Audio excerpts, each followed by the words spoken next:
To all you contractors out there, you're in an ideal situation to find treasure, and you don't even realize it. In fact, in this video, we're going to prove to you why contractors and heavy equipment owners have a better chance of finding and securing treasure more than the average person.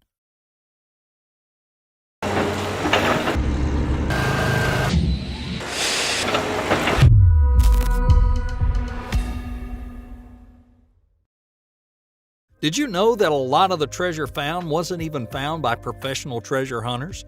There's plenty of stories where priceless treasures have been found by regular people. Consider how in April of 2014, a California couple was on a walk with their dog when they found a metal can sticking out of the ground. A basic dig would reveal a large cache of gold coins inside.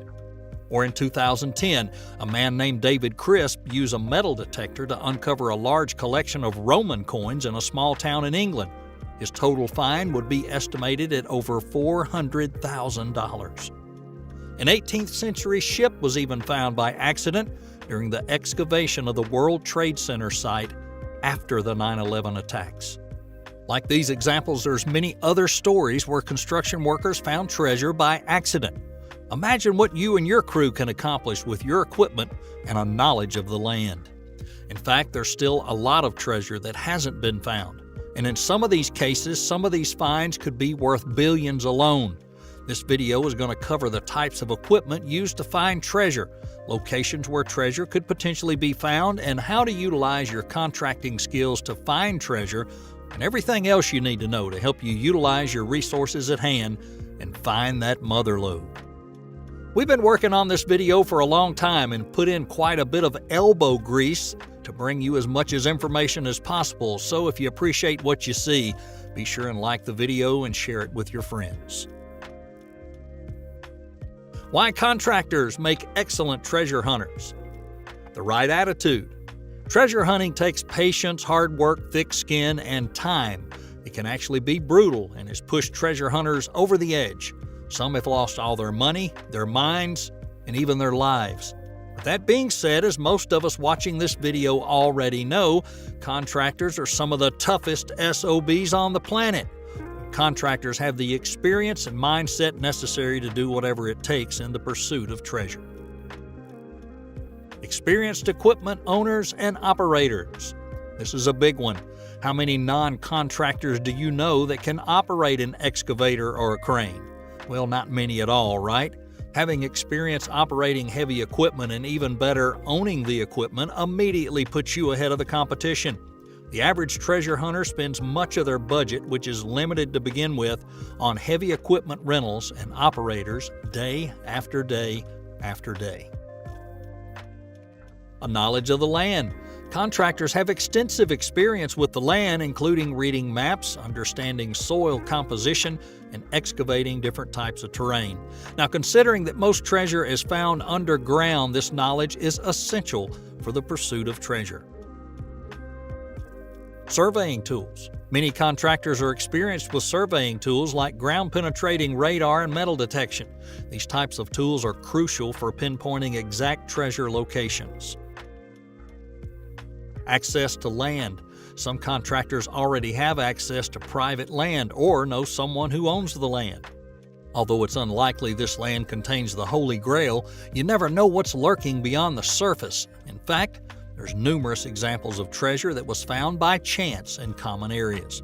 For example, in 2012, while building residential homes, construction workers in Norway discovered an unusually well-preserved Viking sword that was over 1,000 years old from a possible grave site. Collaboration with experts. Contractors are accustomed to collaborating with other contractors. Engineers, divers, environmental consultants, inspectors, and most of all, government agencies. This experience is invaluable when it comes to treasure hunting. Like most things in life, it's all about relationships. Experience with attorneys and contracts.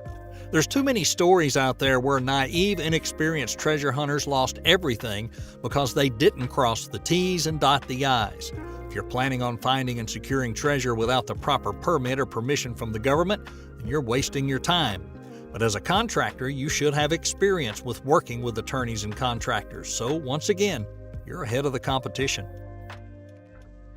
Preservation. Obviously, preserving and properly excavating located treasure is crucial, but this shouldn't be a problem for contractors since you're used to handling material with care and working in sensitive areas like hazardous material sites, residential areas, military bases, and maybe even historic sites. As far as reasons why contractors make ideal treasure hunters, we can go on and on. This is just a list of the reasons we feel are the most important. We want to take a quick moment and thank our sponsor for this video, Heavy Ape. Want to win more construction projects and build a construction business that generates millions per year? Visit heavyape.com. Now back to the video. Essential equipment for treasure hunting. In our opinion, owning the right equipment is half the battle when it comes to finding and securing treasure, and most of this equipment is already in the possession of a lot of you contractors out there. So what type of equipment is commonly used for treasure hunting? Well, let's take a look. Metal detectors. Metal detectors might be the smallest and cheapest type of equipment on the list, but maybe the most important. Even some of the biggest treasure hunts come down to a basic metal detector. You ever seen that show, The Curse of Oak Island? Well, consider how many times they've dumped a pile of soil on the ground and went through it with a metal detector. Also, there's been a significant amount of treasure found over the years with just a simple metal detector. For example, in 2009, a metal detectorist discovered the Staffordshire Hoard. That was a collection of more than 3,500 Anglo-Saxon gold and silver artifacts in Staffordshire, England. The hoard is considered one of the largest and most valuable finds of Anglo-Saxon treasure ever discovered, with a value estimated to be in the millions. Shovels and picks. While shovels are used to remove loose soil, gravel, and other debris from the ground, picks are used to break up compacted soil or rock. Both can be used before or after major excavation work. For example, shovels and picks may be used to clear away surface debris to create a clear, more visible workspace before major excavation work begins. On the contrary, shovels and picks may be used after major excavation work takes place, like digging smaller-sized holes once you get closer to the anticipated treasure location, for example. Sifting screens. Sifting screens are used to separate soil and debris from artifacts and other small important objects. These screens typically consist of a metal frame and mesh screen and come in a variety of sizes and shapes. Excavators. Needless to say, a robust excavator can handle most types of excavation work, especially when it comes to excavating potential treasure buried underneath the soil. But what if the treasure is beyond the excavator's reach? Drilling rigs. With the ability to reach far deeper than even the largest excavator, a drilling rig is designed to create boreholes for various purposes, including extracting soil and rock samples. Once the drill has reached the desired depth, the contractor or treasure hunter can use various tools to extract soil and rock samples from the borehole. These samples can then be analyzed to look for signs of treasure or, in a perfect scenario, find the treasure itself. Dredges. Considering that so many treasures have been found in oceans and rivers, a dredge is an instrumental piece of equipment for a treasure hunter. There's different types of dredges, but the general purpose of a dredge is to excavate underwater sediment and material. For treasure hunting, the most ideal type of dredge would probably be the suction dredge. It can effectively collect small objects like coins and jewelry, and is relatively easy to control the size of objects collected. Ground-penetrating radar. Ground-penetrating radar, or GPR, is a geophysical imaging technique that uses radar pulses to image the subsurface of the ground.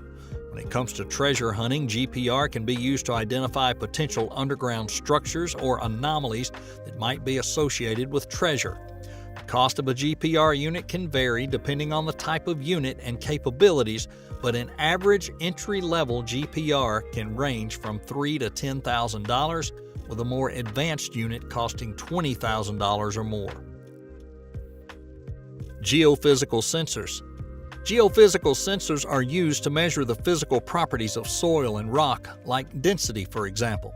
These sensors can be used to identify areas that may contain buried structures or artifacts.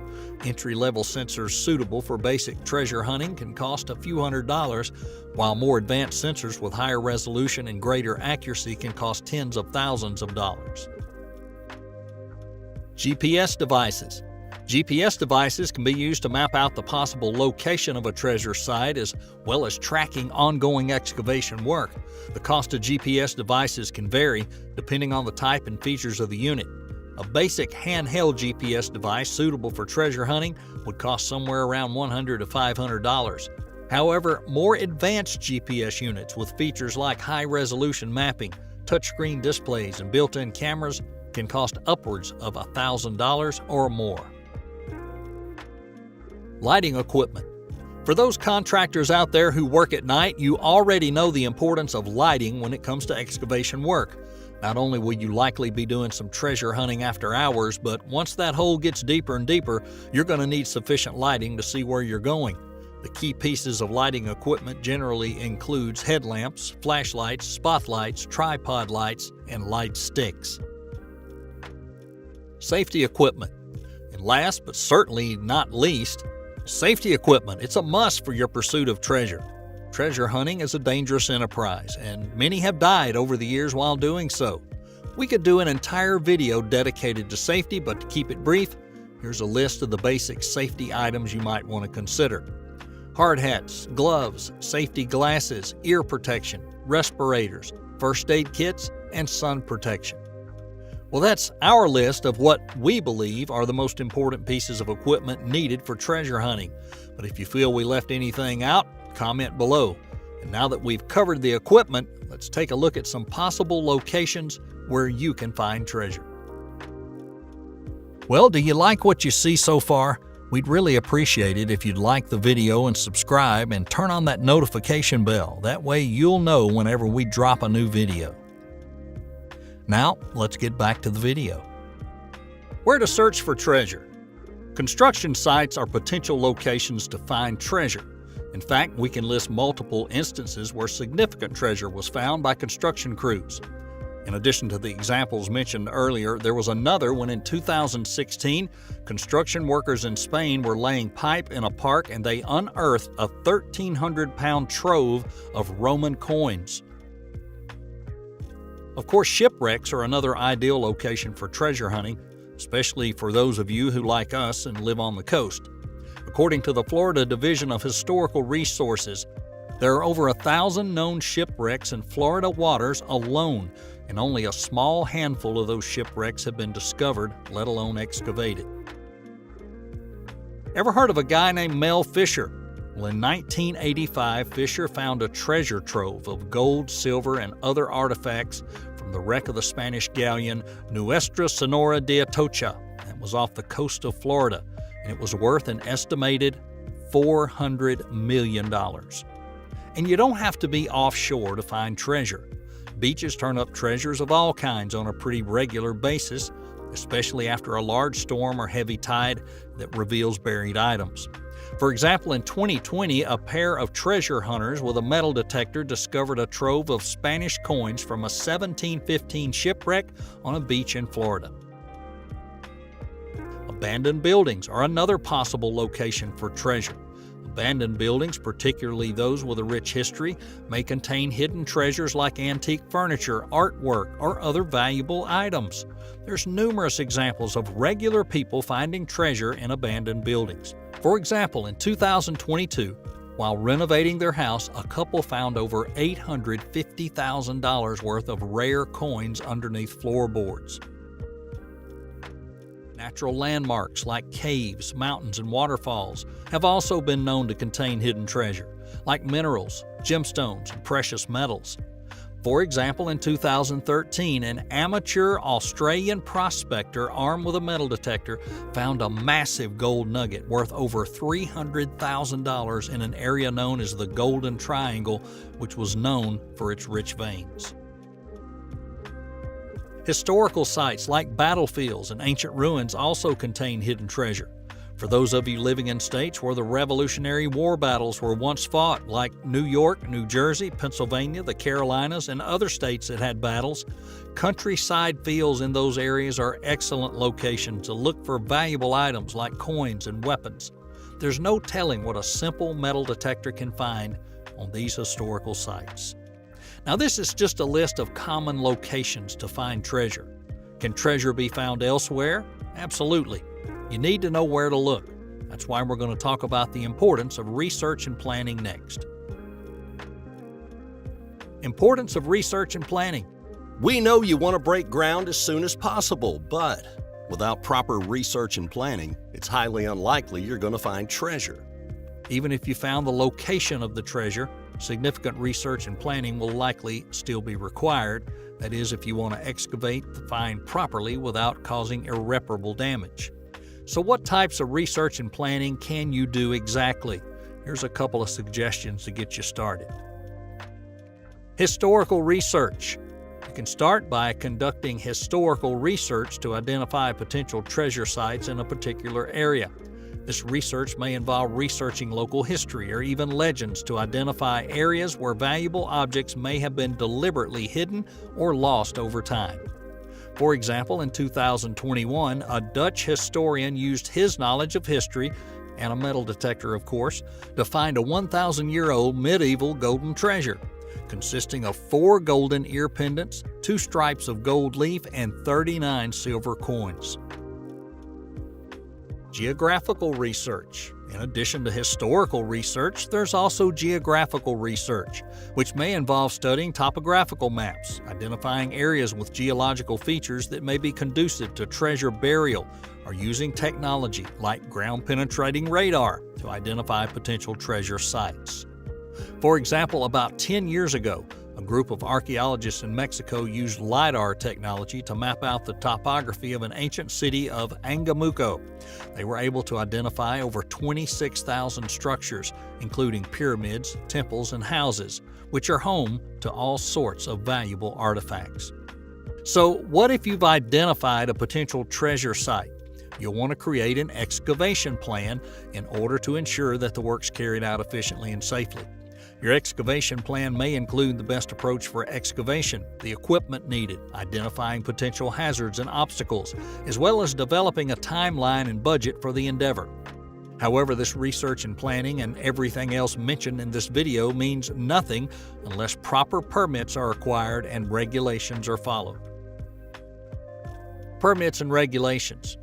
When searching for treasure, it's imperative that you consider any permits and regulations that might be required to ensure safe and responsible treasure hunting practices. For this reason, let's take a look at the most common permits and regulations that have to be considered. Permitting requirements. Depending on the location of the potential treasure sites, you may need to obtain permits from local authorities to conduct the excavation work. Environmental regulations. Whether you like it or not, it's likely you'll need to comply with environmental regulations to ensure that the excavation work doesn't harm the environment, especially in cases near wetlands, streams, or other sensitive areas where erosion and environmental damage may be a factor. Cultural heritage regulations. You may even need to consider cultural heritage regulations to ensure that the excavation work is conducted in a respectful and responsible manner. This might involve obtaining certain permits and even consulting with a cultural heritage expert. Safety regulations. All of you watching should already understand the importance of safety on a job site, as well as consequences of violating OSHA regulations. Well, safety rules apply to treasure hunting operations as well. For example, if you're digging deep holes or trenches, providing appropriate safety equipment to anyone involved is essential. As a matter of fact, OSHA is responsible for ensuring safe and healthy working conditions for workers in all industries, including those involved in treasure hunting operations. When in doubt, talk to an attorney. If you're serious about this treasure hunting business, consider an attorney your best friend because you're going to need them, believe me. Before we get to the final part of the video, we want to once again thank our sponsor, Heavy Ape. Right now, they're offering a free kit for bidding on construction projects like a pro. You want to win more jobs? Then check out the link in the description below. Let's get back to the video. Protocol for finding treasure. Have you ever stopped to think about what you should do once you find treasure? Have a beer and celebrate? Yeah, we get it, but what's the official protocol that follows? Here's the general steps you need to take.